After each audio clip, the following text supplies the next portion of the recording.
Hello friends, আজ থেকে কিন্তু জয় বাংলা পেনশন স্কিমে আবেদন শুরু হয়ে গেল।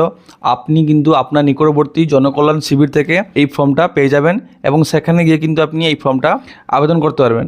ঠিক আছে, এই ফর্মে আবেদন করতে হলে কি কি ডকুমেন্ট প্রয়োজন হবে? সবার প্রথমে আপনি আপনার একটা ফটো, পাসপোর্ট সাইজ ফটো দিতে হবে। ঠিক আছে, এবং আপনার যদি কোনো কাস্ট সার্টিফিকেট থেকে থাকে, যেমন এসটি, এসসি, ওবিসি, ঠিক আছে, এই ধরনের যদি কোনো কাস্ট সার্টিফিকেট থেকে থাকে অবশ্যই দিতে হবে। এবং আপনার একটা রেশন কার্ডের জেরক্স এবং আধার কার্ডের জেরক্স এবং ভোটার কার্ডের জেরক্স এবং আপনার যদি ইনকাম সার্টিফিকেট থেকে থাকে অবশ্যই ওটা দিতে হবে।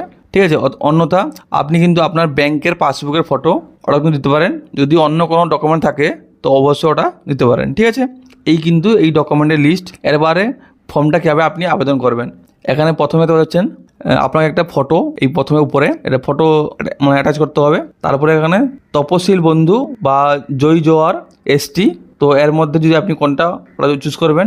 ঠিক আছে, তারপর আপনার বেনিফিশিয়ারির নাম, আপনি আপনার নাম বসালেন এবং জেন্ডার, আপনি মেল না ফিমেল ওটা চুজ করলেন। ঠিক আছে, আপনার ডেট অফ বার্থ কত, জন্মের তারিখ ওটা কিন্তু বসালেন। 2026 অনুযায়ী আপনার বয়স কত হচ্ছে, 60 বছরের উপরে হচ্ছে না কম হচ্ছে ওটা কিন্তু আপনাকে বসাতে হবে। ঠিক আছে, আপনার ফাদার নেম কি, তো আপনার বাবার নাম বসালেন।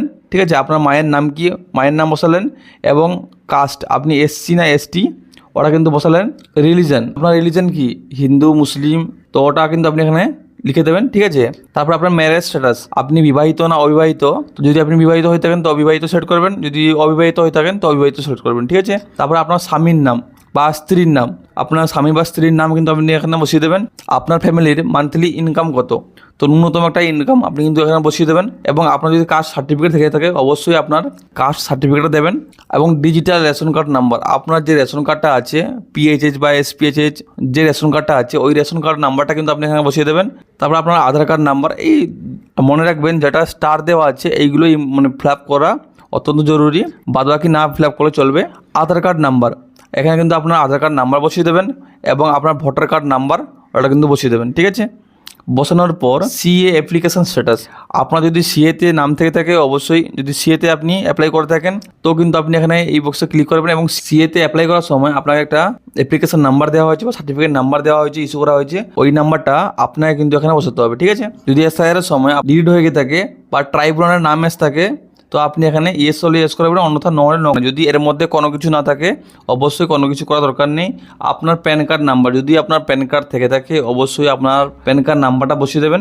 বসিয়ে দেওয়ার পর নিজে যেতে হচ্ছেন কন্ট্যাক্ট ডিটেলস, এখানে অলরেডি ওয়েস্ট বেঙ্গল সেট হয়ে থাকবে। আপনার অ্যাসেম্বলি, তো আপনার অ্যাসেম্বলি কি ওটা কিন্তু আপনারা বসিয়ে দেবেন, মানে বিধানসভা ক্ষেত্রটা ওটা বসিয়ে দেবেন। ঠিক আছে, তারপরে আপনার ডিস্ট্রিক্ট, আপনি কোন জেলা থেকে করছেন ওই জেলার নাম বসাবেন এবং পুলিশ স্টেশন নাম এবং আপনার পুলিশ স্টেশন কী আছে ওই পুলিশ স্টেশন নামটা বসিয়ে দেবেন। বসিয়ে দেওয়ার পরে আপনি ব্লক থেকে করছেন বা মিউনিসিপ্যালিটি থেকে করছেন বা কর্পোরেশন থেকে করছেন তো ওটা চুজ করবেন। ওটা বসানোর পর আপনি গ্রাম থেকে করছেন না ওয়ার্ড থেকে করছেন ওটা বসিয়ে দেবেন।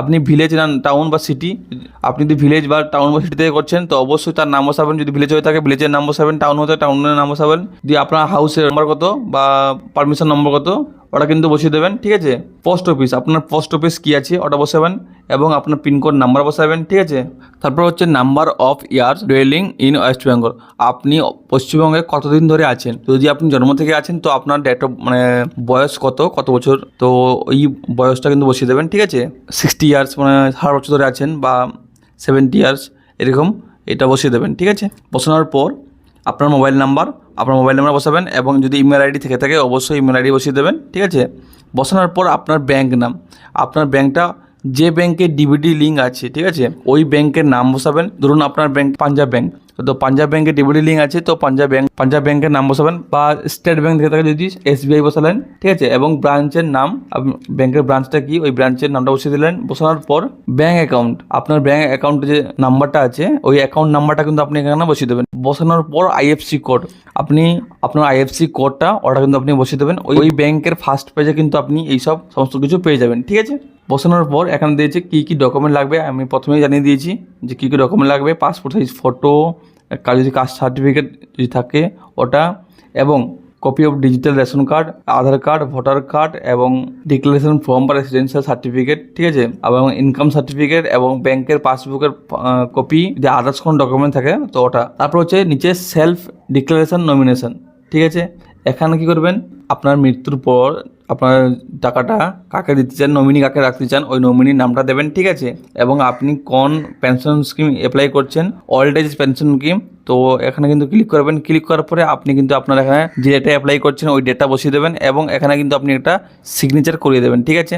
অবশ্যই মনে রাখবেন আপনার যে ডকুমেন্টগুলো দিচ্ছেন আর তাতে কিন্তু অবশ্যই একটা করে সিগনেচার করিয়ে দেবেন।